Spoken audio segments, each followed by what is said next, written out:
It was time to move on. We had the stone of tears and the stone of fears and the stone of shit. It was time to go after the stone of the brave. We had some information regarding its location. The king's spy suggested we go to Meteora, as there were rumors it's there. Little did we know that the road to the monasteries near Kalambaka is haunted by the monster. The monster storm was erected by the dark forces who tried to delay us on our way.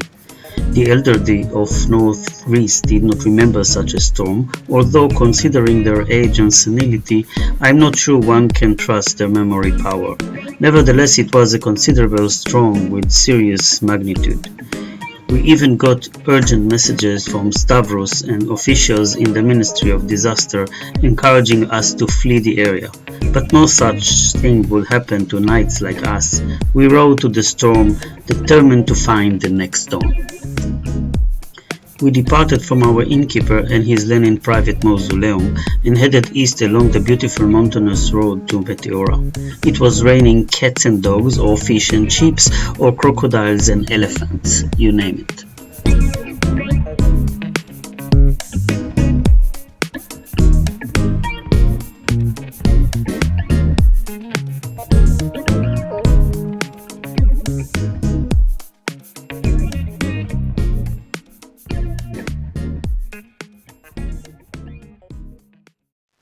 As I was riding in the rain, I was thinking that if asked, I would say I would start it all over again. Last spring's raindrops on the streets of my city, and another wrinkle of laughter is added to my face. My sister says that it is us who march along as time is watching. It is me, unlike all others, who greets it yearning. The old man who was just born inside of me knows that we will be total strangers by the end of this summer. Hence, we can start it all over again. Well, you might say we were crazy, but there was no other way. Armed with our rain suits and riding our brave horses, we made the foggy, rainy ride to Meteora.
We arrived to the Spartacus room hotel and took off to the monasteries.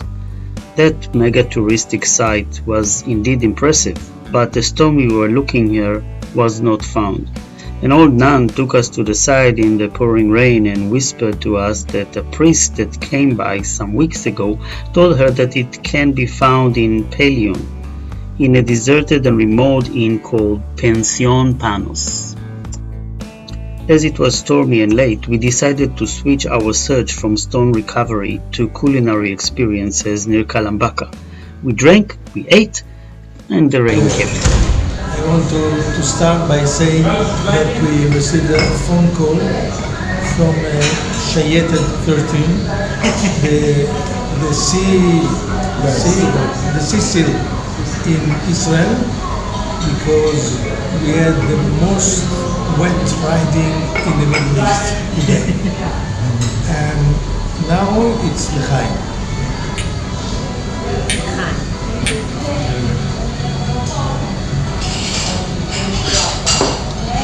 רגע, הוא קיבל את החיסון השני במאי. It was a new dawn, but all monster storm outside. The stone of the brave was somewhere in the east, so there was no other way but riding to that pension situated above the east coast of Pelion and find out whether it's there. We took the highway to Velos in order to save time and make as safe as progress. After taking our PCR COVID test in Velos, we started the ascent to the top of the Pelion Mountains.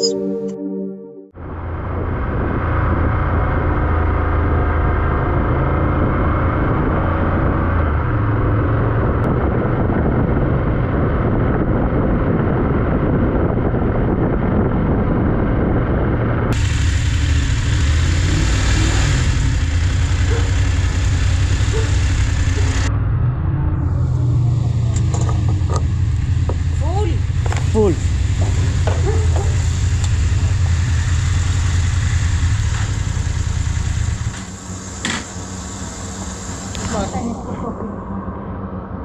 Is there a nice cafe here? Taverna? Λίγο πιο πάνω. Porfirio. Porfirio. Yes. Okay.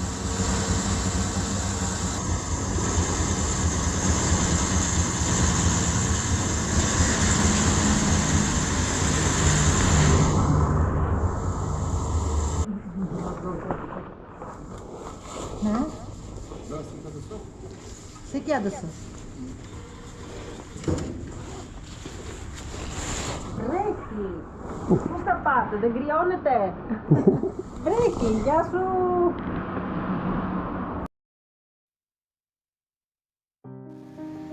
After filling up the tanks and enjoying the local hospitality, we made a short stop in a nice coffee shop on the way and met a very nice local cat.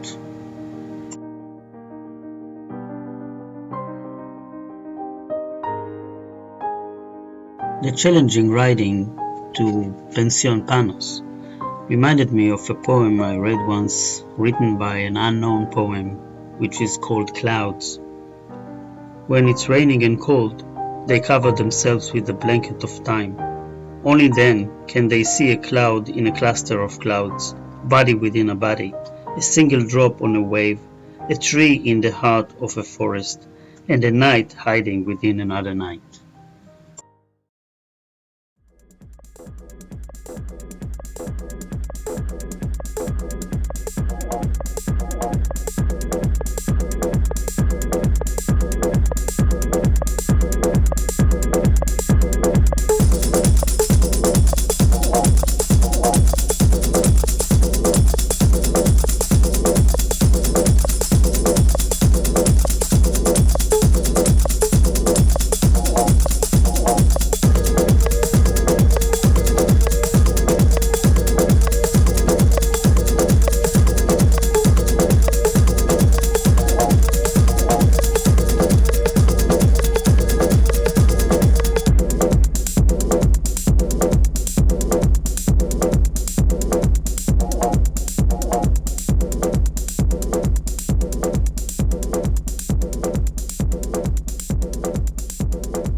The road to Pension Panos was deserted. One could hardly see the road through the thick fog and the pouring rain. Parts of the road were swept away in some places, but we made it after all, safe and almost dry, to the inn.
The innkeeper name was Stavros.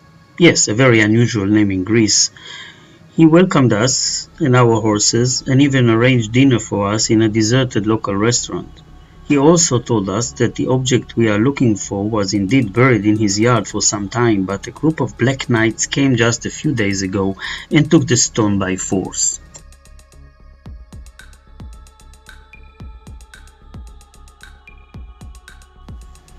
Imagine how happy I was to find that attached to the wall of the restaurant, hiding among simple keys, lies a magical Doolittle key, the one that will enable you to speak to the animals. The old lady who runs the place was happy to get rid of it as she believed it brings only bad luck. I figured out that it was the key to our problem.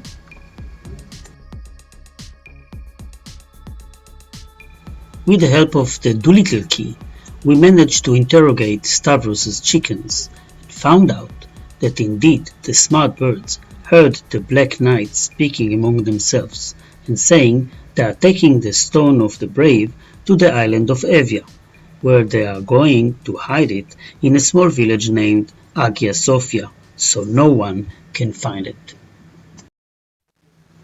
During the night, the monster storm just kept brewing.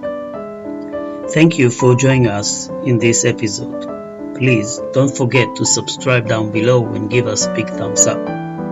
Join us in the next and final episode in which we are exploring the island of Evia.